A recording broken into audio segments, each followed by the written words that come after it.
हिरण्यकश्यप ने आए बीच दरबार में जाकर के इनको डाल दिया। आज हम तुमको नहीं छोड़ेंगे। खड़ग को लिया और खड़ग को लेकर के मारना चाहते थे।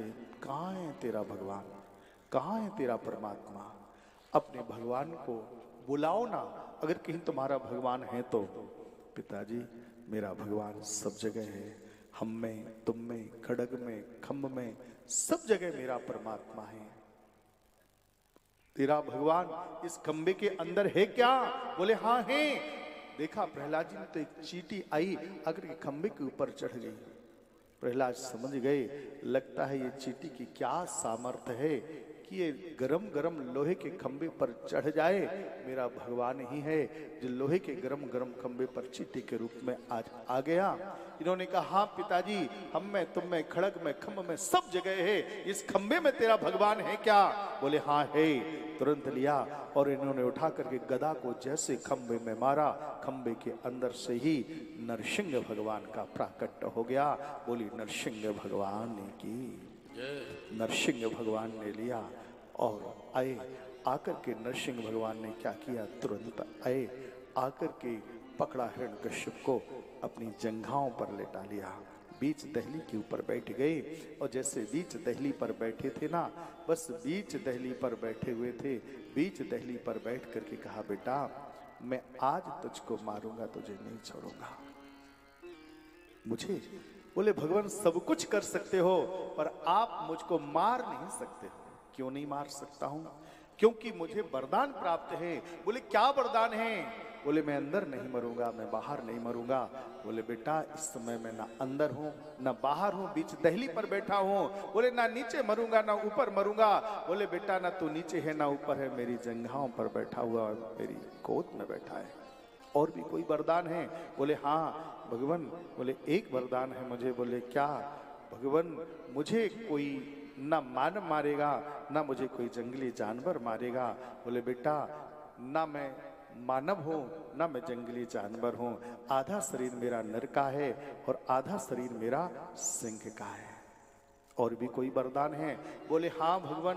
बोले मैं 12 महीने में से किसी भी महीने में नहीं मरूंगा।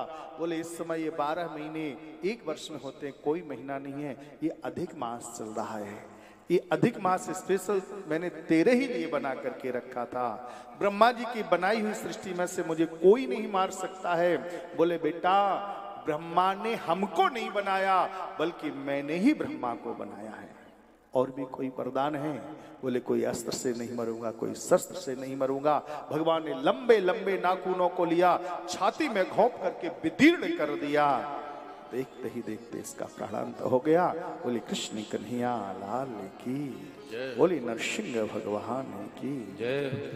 आज जैसे इनका प्राणांत हुआ, भगवान ने क्या किया, आज भगवान आए और आकर के प्रहलाद जी को देखा तो प्रहलाद जी को बुलाया और प्रहलाद जी को लेकर के अपनी गोद में बिठाया और गोद में बिठा करके प्रहलाद जी के सिर को सहलाने लगी।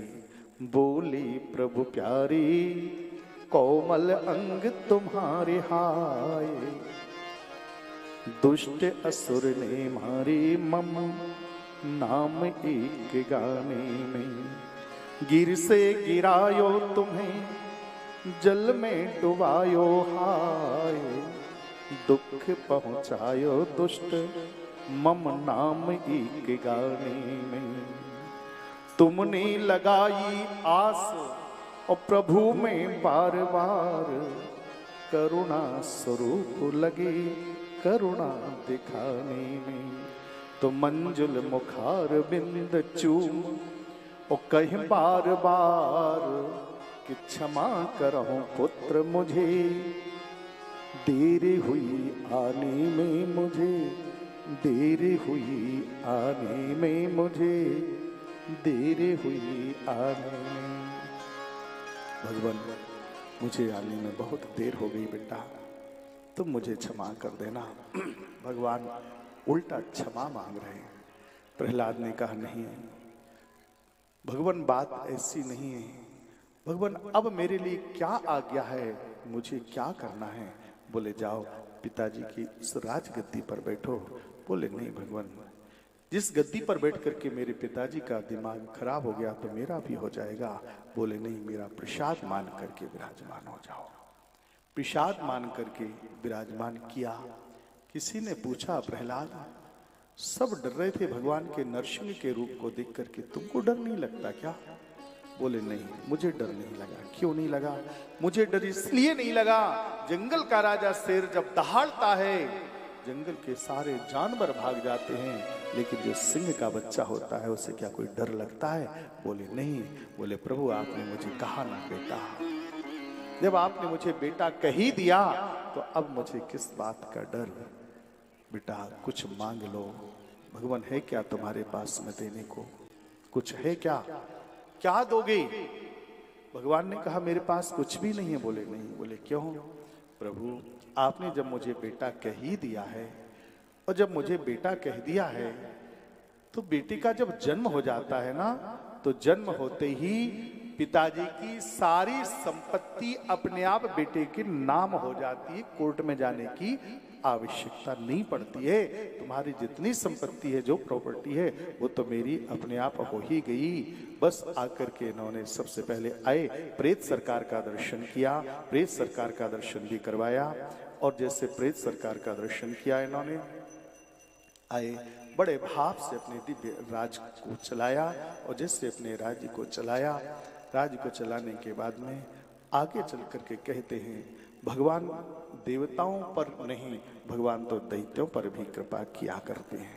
बोली गोविंद भगवान की। भगवान देवताओं पर भी और दैत्यों पर भगवान की दृष्टि है समदर्शी, इसलिए भगवान को समदर्शी कहा गया है। बोली गोविंद भगवान की।